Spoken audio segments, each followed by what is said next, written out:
Welcome to Healthier Together, Larimer County's public health podcast, where we come together for healthier lives, connected communities, and real conversations. From your local public health team, I'm your host, Tom. And I'm Joanna. This is the first full-length episode of our new podcast, Healthier Together, where we'll dive deeper into public health topics and peek behind the scenes of the day-to-day work at the Larimer County Health Department. Our first guest is here to share some public health tips for caregivers in outbreaks and other inconveniences. Abi, thanks so much for joining us. Oh, thank you all for having me. Could you start by telling us who you are and what you do at the health department? Absolutely. So as you said, my name's Abi, and I am a Communicable Disease Epidemiologist here at the county. And what I do is kind of three main things. So first, our team is responsible for case investigation. So anytime a reportable case comes through to us, we call up the case and talk to them, learn about different exposures they had, make sure they're on the right treatment, and help prevent others from getting sick. Another thing we do is outbreak investigations, so working with our schools and our long-term care facilities to respond to outbreaks and help mitigate them. And then the third thing I do is data analysis, so monitoring trends of disease in our county and identifying places where we could do some interventions. So right now, we seem to be in the throes of flu and cold season. What guidelines would you give to caregivers who are trying to decide if their child needs to stay home or is healthy enough to go to a school or daycare? Yeah, great question. So here in Colorado, we actually have a fantastic resource that has been put out by our state health department. It's called the How Sick is Too Sick guidelines, and it's what we anchor to here in our county, and it's what our schools use as well to decide if your kid is too sick to go to school. Generally, if your kid doesn't feel well enough to participate in class or they're going to be using too much of the teacher's time, we recommend them staying home.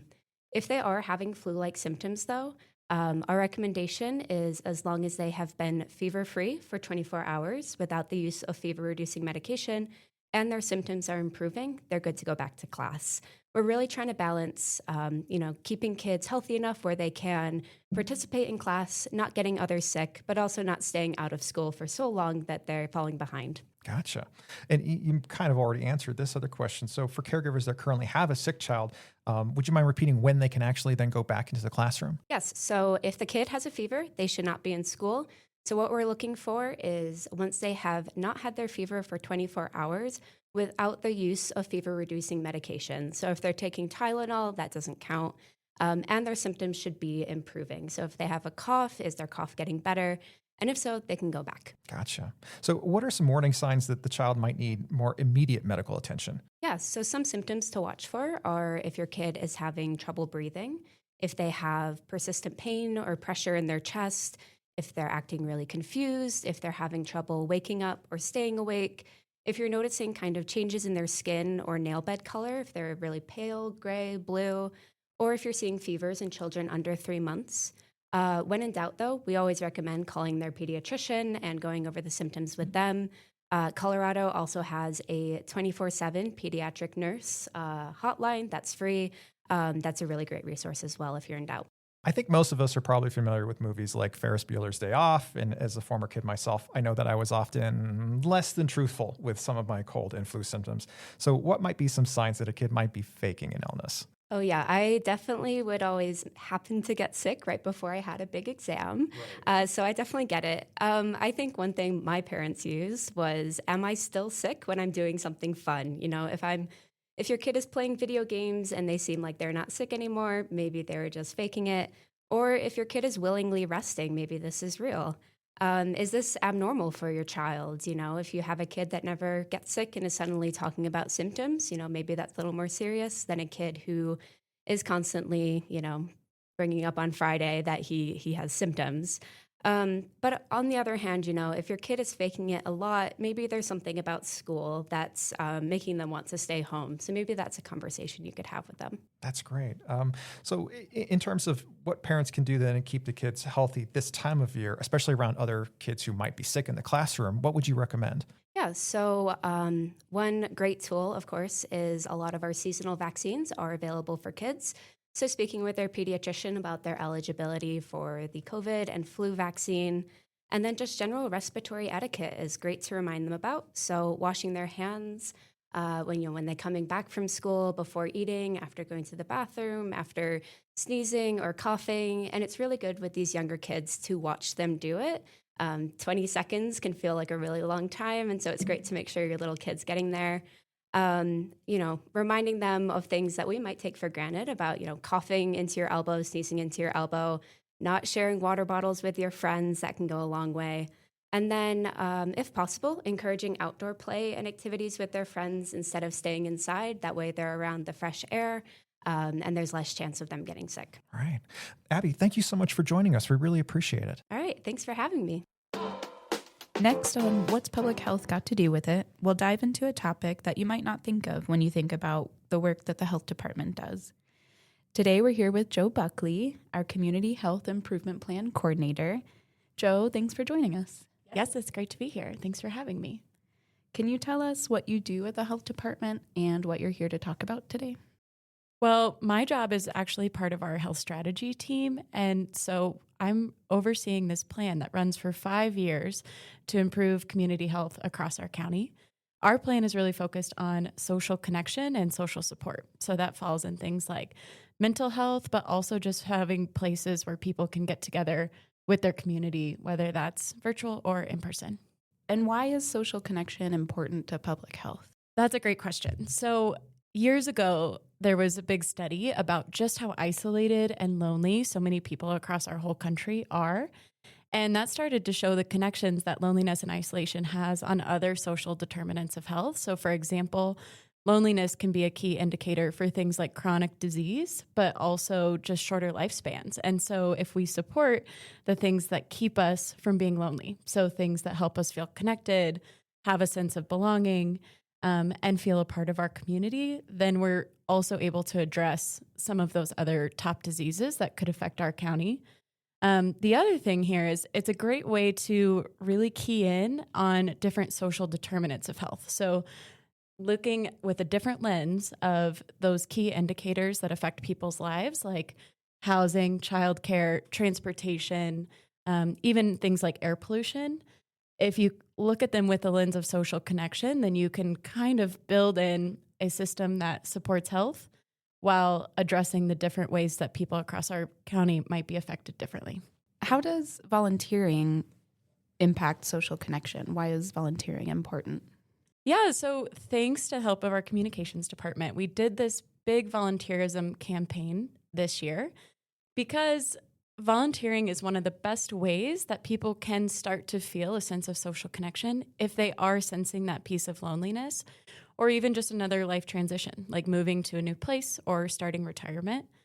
And actually, it's a great way to capture folks for, one, both their individual skill sets and how they're a unique member of our community, but two, as a way to bring people together across differences. And so we really have supported volunteerism because, for example, our county in particular has had more growth for people 65 and older in the last 10 years than any other age group. And so in supporting these older adults and people who might be in retirement, volunteerism is a way to not only be of service and still find community value in those members, but also to support these organizations that are really critical to running our county. You've shared with me in the past that about a third of the nonprofit workforce is made up of volunteers. Yes, it's this huge amount. And while I highlighted older adults, it's really people fitting it in on weekends, even after work, trading some work hours or volunteering at their kids' school. So it could be any one of these organizations, but people are really finding ways to creatively help their community. And that is, just like you mentioned, just this huge piece of really what sustains basic needs on a day-to-day in Larimer County. How has volunteering impacted you personally? Well, I have been so grateful to grow up here. And when I was in high school, was one of those first times that I really volunteered and came around a need. So it was right around that time of the big flood through the canyon and especially in Lyons. And we all started coming together to see what we could do, even as students. So there's really no age limit to start with volunteering.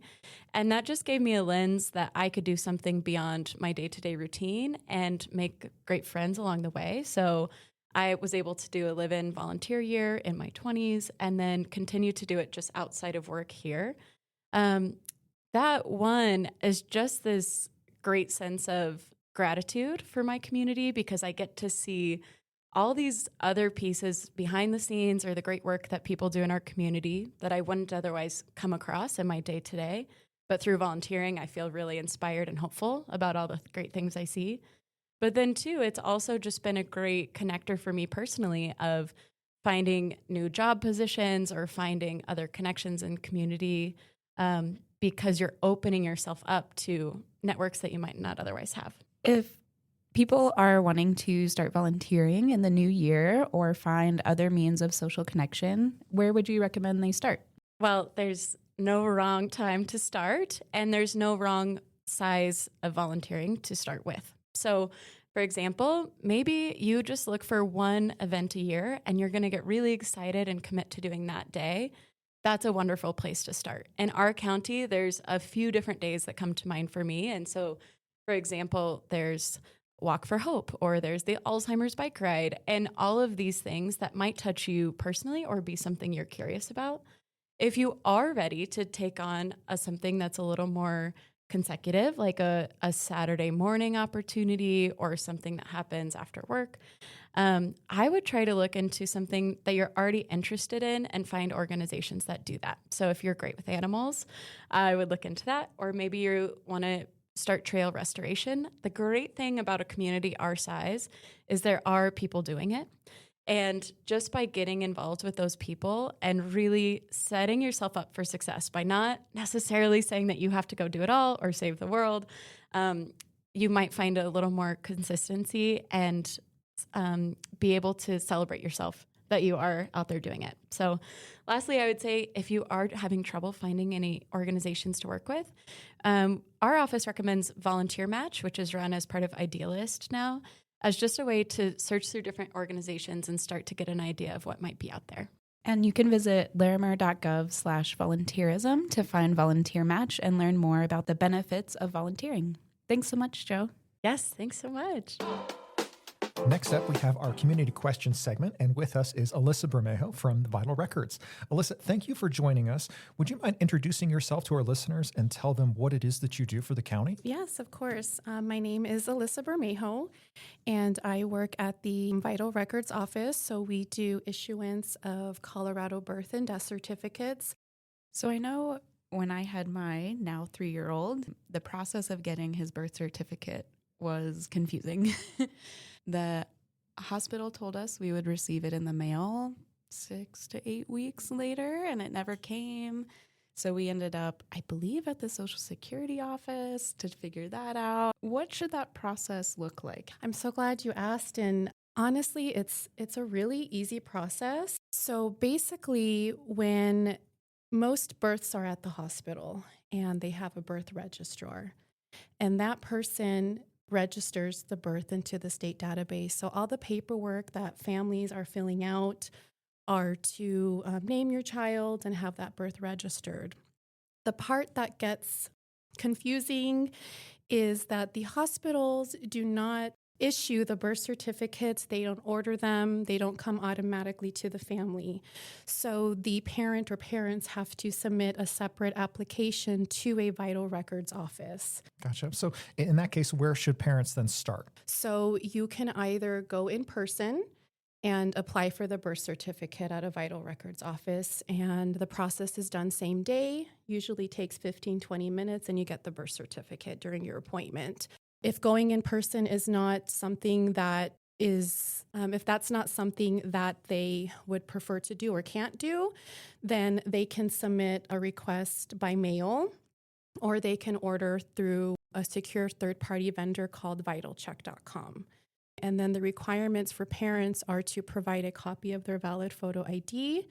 And then the cost is going to be $25 for one birth certificate. Additionals are $20. So that's pretty much the process. If your baby was born at home, what does the process look like then? If it's a home birth and there's a registered nurse midwife, then that nurse midwife will do the registration of the birth just as if the hospital was doing it. I know that this has come up a few times where, in our interactions with you, there have been people who have called in that said, hey, I ordered this online and I never got anything. And then you find out later that it was a website that wasn't affiliated with Colorado in any way. What are some tips that you can give to people to basically pursue things through the correct channels and not get caught up in fraud? Yes, definitely. So I would recommend making sure that they're on a government website. Also, if they can get in touch with an office directly. There are a lot of these, what we call third, fourth party vendors. And what they're doing is they are charging a fee for the application. And the application is something free. You can just go online, print the form, fill it out, send it to the office. And that's a lot that we're seeing is that they're charging families for basically an application form. And we do see sometimes that those requests do get to where they need to go, but they're being overcharged. We do partner with vitalcheck.com. That is a secure, legitimate website.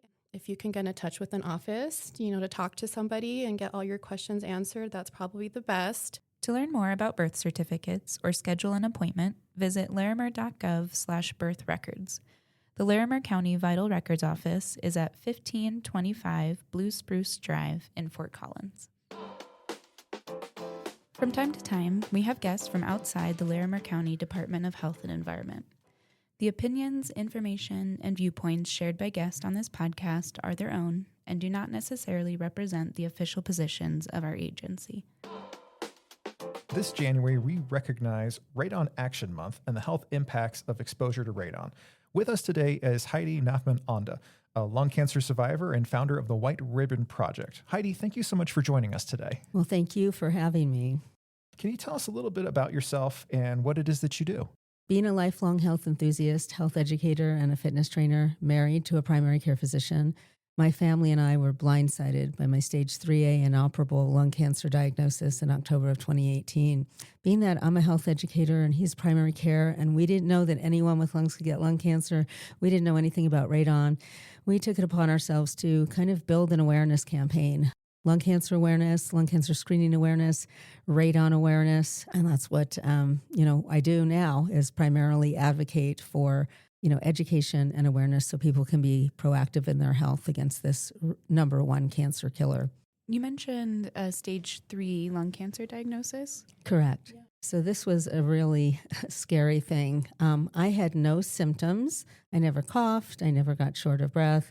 I was just going about my business being a fitness trainer and doing my everyday athletic routines. And one day I had a familiar kind of lower left throb in my lower left abdomen, and it reminded me of ovarian cysts that I had had in my life.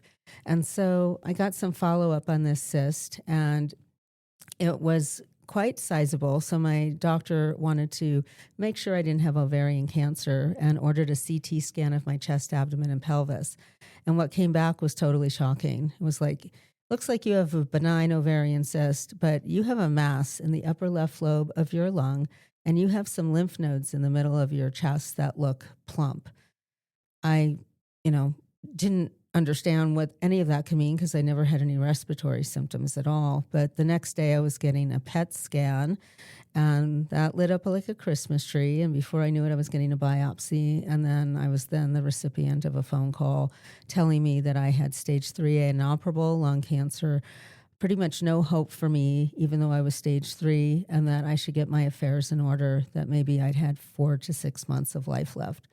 I couldn't believe what I was hearing because not only was I asymptomatic, but I felt great. I felt like the best I've ever felt in my life. And how could this be happening?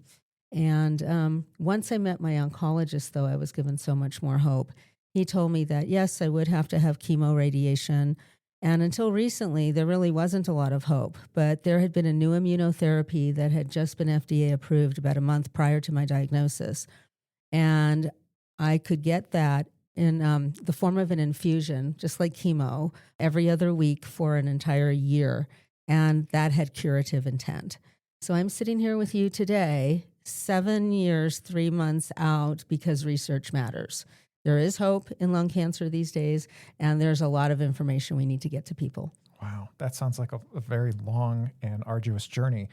how did you guys kind of piece together that it was most likely caused by radon? Right. So, again, being a health educator and my husband being a primary care physician, I think we understood what most of the world assumes to be the cause of lung cancer, that, without a smoking history, how could I get this? It seemed like just kind of a fluke. And then when we had to tell our 3 adult children that I had lung cancer and that the prognosis was terrible, their heads were spinning because they grew up in a very healthy household, clean eating, exercise. But our son he was studying environmental engineering at the time, and he said, "Mom, what's the radon level of the house?" I had no idea what he was talking about. He gave me a very quick education. We got the house tested, and then we found out our levels were twice what is considered to be actionable by the EPA. We acted fast. We got the house mitigated before I even started treatment. Our mindset was, I'm going to go through all of this treatment, and then to come home every day and be, saturated with radon was not something we wanted to do. So we made sure we got the house mitigated right away. Our levels came down very, very quickly. And then I started treatment.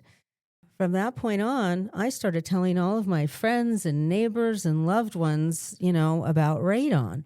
And some of them were actually quite surprised that we didn't know, because given our backgrounds in prevention, but I didn't grow up in Colorado. I grew up in California. I'd never heard of it, which really doesn't matter because we know radon is everywhere now. They were kind of surprised. We're the type of people, if I buy a vacuum cleaner, we do our research. And so why didn't we know about this? Well, we didn't. And they claimed to know a lot more because they had, a brand new house, and that would, be safe. Or they had tested 20 years ago when they bought the house, so they knew they were safe. Or better yet, they already had a mitigation system that they put in years ago, and they knew they were safe. I challenged them to all be taking a test. Come on, the test is free, right? If you, ask for one, or you can buy one for a small amount of money in a hardware store. They all tested, and all of their radon levels were much higher than mine ever was. So one of them had a mitigation system that, who knows when it stopped working. The fan just was not working. So, you got to think of these things, and my son taught me well, as like a kitchen appliance. They're not going to last forever. They do need to, be checked. I think the EPA recommends every other year. My son recommends, in our situation, every 6 months.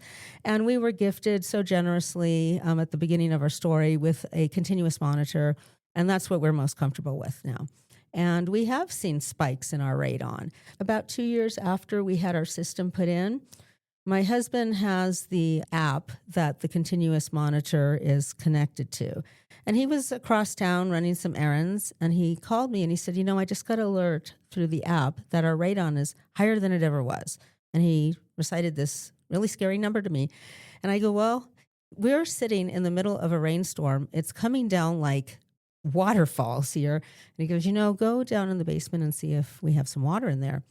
There was a little bit of water getting in, but then I went to where the mitigation pipe goes through the foundation of the house, and it was literally backed up with mud along the perimeter. So it couldn't work. But I wouldn't have known that. I mean, what if I had been on vacation and I didn't know, that something like this had happened? Having that system and alert us, we knew to then take next steps. And we called our, mitigation company the next day. They walked us through everything. My son said, open the windows right away. That's a quick way to ventilate. But again, it's not practical during a rainstorm. It's not practical all winter. So, to me, testing for radon and mitigating, I want people to understand not to be afraid to find out, because I think the assumption is, well, what if I have it? Is my house going to be condemned, or I'll never be able to sell it? And it's like, no, there are professionals out there that know how to fix this. Sometimes you need adjustments even once it's been fixed, but it can be fixed. And relative to what the cost of cancer treatments were, mine, I never spent a day in the hospital. I never had surgery. I had, chemo, radiation treatments are very expensive, and then a year of a new immunotherapy. I still haven't even added up all of the surveilling since all this 7 years ago, but my bills amounted to about $750,000. At the time, the cost to mitigate my home which is about 5,000 square feet, was $950. So I know the prices come up, but I also know Colorado is very unique, and they have the low income radon mitigation assistance program. And I know people who have benefited from this. And if you make less than a certain amount as a single person or as a family, the state will pay for it. And I know people who have benefited from this. This is the only state in the country that has this program right now. Heidi, once you pieced together that your home had elevated radon levels and that may have been the cause of your lung cancer and mitigated your home, did the rest of your family get screened, or how did you go about that process? So screening for lung cancer is very, very complicated and controversial. Right now, the only people who are eligible for lung cancer screening, which is a low-dose CT scan, are people who have smoked for 20 pack years. That means a pack a day for 20 years or 2 packs a day for 10 years, quit less than 15 years ago, and are between the ages of 50 and 80. My kids are all too young. They don't fit the eligibility criterion. I don't fit the eligibility criterion, although I qualify for surveilling the rest of my life.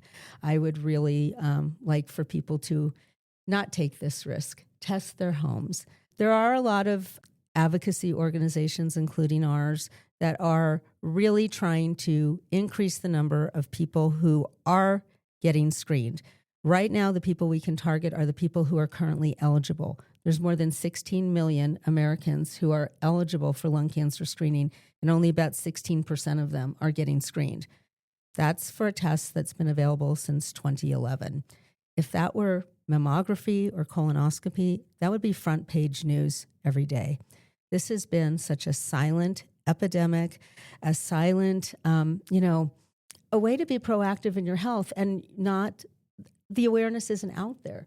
So, I became outraged. My husband became outraged. We created the White Ribbon Project because if we are going to sit around and wait for institutional messaging to change, I wouldn't be here right now. We are moving the needle here. We are getting the word out. We are putting pressure on hospital systems, healthcare systems to do the right thing, refer the people who are currently eligible.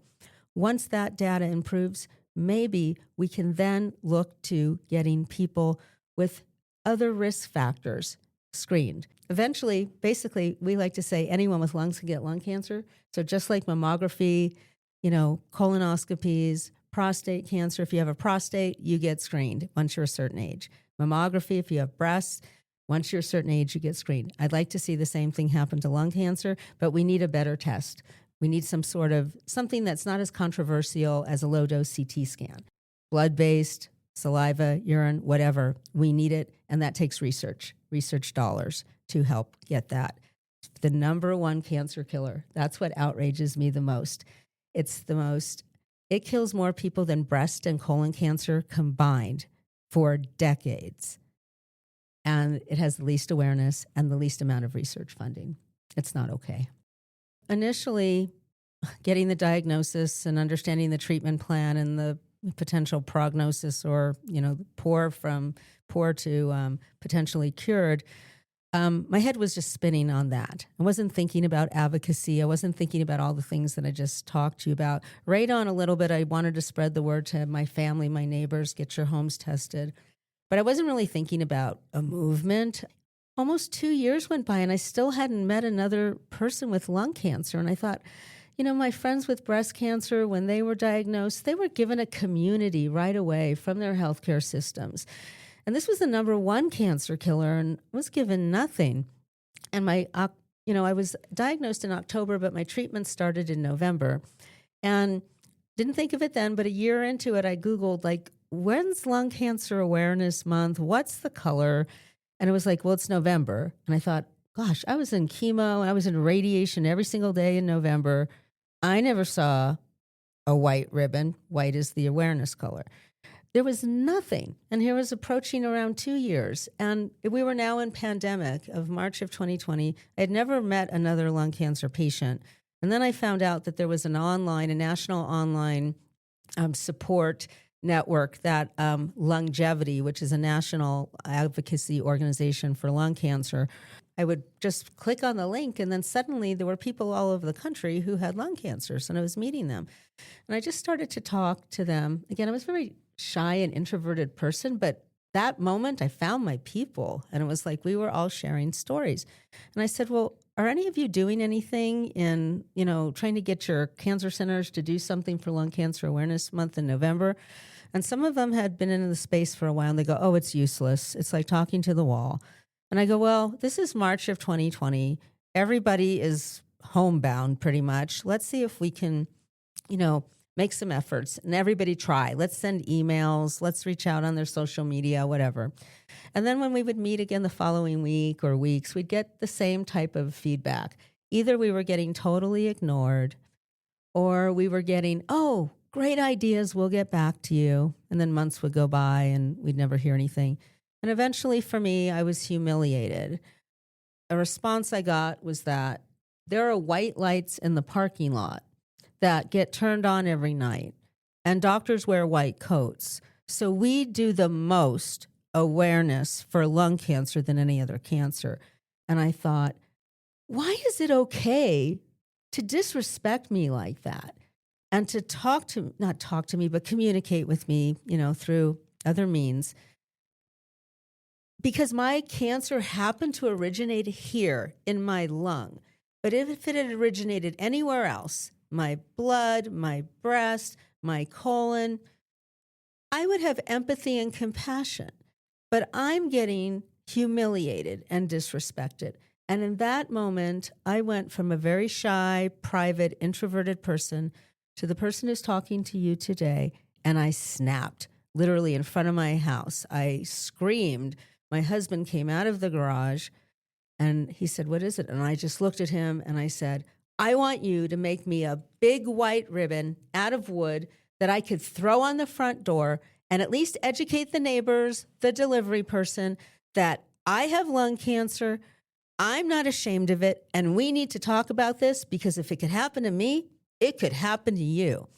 And one picture on social media went viral, and before we knew it, Pierre and I, at our own expense, were building these ribbons, mailing them at our own expense to patients, caregivers, medical community members, scientists, anybody who wanted them.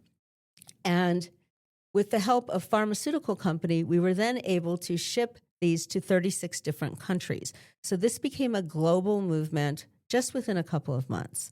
And since then, my husband has retired, and he really doesn't have a retirement. We work full time on the White Ribbon Project. It's amazing what we do. We're getting people. I mean, I couldn't believe the demand for these, because I thought, why would anybody want one? They can't see it on this podcast, but it's 2 feet tall by 1 foot wide with big lettering that says Lung Cancer Awareness on it. Why would anybody want that if they were ashamed to have this disease?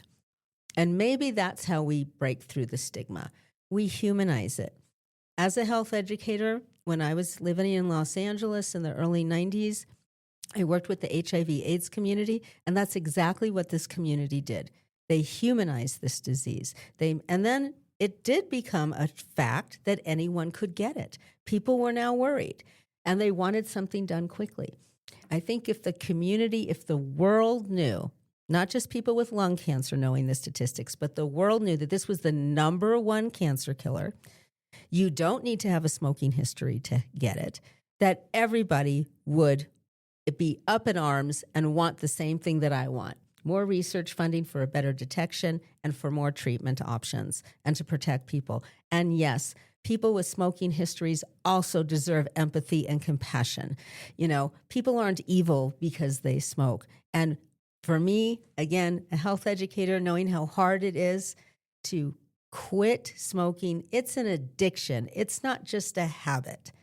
Picking your nose is a habit. This is different. And people, my husband would even tell me, 30 years of internal medicine practice, he never had a patient who didn't want to quit.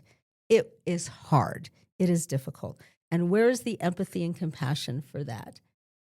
So lung cancer is a very misunderstood disease. It's a disease that can affect anyone. Radon is the number one risk factor for people who have no smoking history. Why doesn't the world know that? And testing and mitigating is an easy thing to do. We want people to be able to protect themselves, be proactive in their health, like I always was. And I thought, gosh, if only I had had the proper education, but where was that supposed to come from? From institutional messaging that's telling us one thing and one thing only. Don't smoke, and this will not happen to you. And that is not the truth. You've talked about finding people with similar stories through the White Ribbon Project. Can you share a little bit about that community and the importance of having that community? That community is our lifeline. I think one of the things that happens to people when they're diagnosed with something catastrophic is they're looking for hope, and they're looking for someone else who has walked that path that they could look to and say, oh my gosh, they're still here X number of months or years or decades out there. They're the only ones who are really going to understand your fear and your worries. I have a wonderful family, but until I met another lung cancer patient, that was the person who I felt that I could relate to the most, and vice versa. So I think that community is important in any disease or any hardship that people have. You always look for hope. And we are finding it now. We are finding people like right when they're diagnosed. I mean, I was almost 2 years out before I met someone who had lung cancer. And I've always said to myself, I wouldn't want anyone to experience what I experienced for 5 minutes, let alone years and decades. That's not okay, and these are things we can fix. So you'd already mentioned that there are certain other risk factors besides radon. Can you mention any others besides smoking and radon that other people might want to focus on or pay attention to? Yes. So the International Association for the Study of Lung Cancer, which is actually headquartered in Denver, Colorado, they're kind of the clearinghouse for all research worldwide. And they came out with a position statement, I think it was in 2022 or 2023, that pollution is probably, a very, very high risk factor. We know asbestos exposure. We know veterans have the highest rate of lung cancer than any other cancer, and burn pit exposure, other environmental exposures. We also are now trying to look into family history. We don't know if that's genetics or if it's growing up in the same environmental toxin, perhaps. Could it be radon? In Asia, there's a very, very high prevalence of lung cancer in young Asian women. They're looking at cooking oils. Is there poor ventilation? Is it hormonal? There are specific types of lung cancer with specific genetic mutations within the tumor. So it's not like a germ line. I mean, there may be one, but there's, again, very little research money to look into this. But the tumors have a particular rearrangement of their DNA, basically. And those particular mutations have targeted treatments that people can have. They don't necessarily have to go through infusion, chemotherapy, and radiation. There's a particular pill that they can take. And this kind of destroys whatever is making this tumor tick. And that is a result of biomarker testing. And so that's another issue in lung cancer. There's a lot of people who don't know how to advocate for themselves. They don't know what the current science is. And every person who's diagnosed with lung cancer now needs to insist that their tumors get biomarker testing, because there are several treatments out there for different types of mutation. That's even changed in the past 7 years since I was diagnosed. When I was diagnosed, I could only be tested for particular ones that there were only those FDA-approved treatments for. There are so many more mutations now. It's possible that my tumor could have had one of those, but it wasn't tested for it. Right now, knock on wood or whatever, I'm doing well. No evidence of disease, thanks to the immunotherapy. But this is not over for me. I see this every day. People think they're cured 5 years, 7 years, 10 years out, and then it comes back, and it comes back with a vengeance. But what we see happening now is treatment is becoming more like a game of whack-a-mole. We get surveilled pretty frequently. Something new pops up. Let's biopsy it. Let's figure out what needs to be done. Sometimes there's a targeted treatment now. Maybe you didn't have that option 5 years ago, but maybe you have it now. Or maybe this is something, you know what? We could probably surgically remove that one little piece or knock it out with radiation and then hope we're good for a while and then move on. And then if something else comes back, again, whack-a-mole. Every time something pops up, let's see if we can knock it out. But the patients who do the best are the ones who know to ask tough questions, the ones to push their medical teams. And in Colorado, we have lots of great care here, but I still give my doctors, a challenge, and I'm not afraid to get second opinions here. There is only one comprehensive cancer center in Colorado, and that is CU Anschutz. And so I do recommend when people are concerned and they're concerned if they've been to a community hospital. I would say many of the community hospitals here are very good and they're on top of it. But sometimes if you're in a rural area, your general oncologist may not know about the biomarker testing. Reach out to the university, get a second opinion, have them be part of your treatment plan. Is there anything that we haven't covered today that you would want people to know about lung cancer? I guess I would like them to know they are at risk to get it, no matter who you are, no matter where you're from. And if you do have a heavy smoking history, please tell your primary care team that you want your lung cancer screening. The rest of us need to stay tuned, need to make some noise as well. Just like we did with HIV and AIDS, we wanted a test. We wanted people to be able to get tested. And that became the number one infectious disease funded by the NIH until COVID came. So we went from a disease that had a very high stigma. People didn't care about it until they learned it could happen to them. And I see this as being the same recipe. We'd love the community to stand behind this, know you're at risk, advocate for better research funding. If you have a loved one with lung cancer, they need connection to a community, please have them reach out to the White Ribbon Project on our website, www.thewhiteribonproject.org, and we can help connect you. That's fantastic. Thank you so much, Heidi, for joining us. We really do appreciate it. Thank you. Thank you for giving a platform to this number one cancer killer.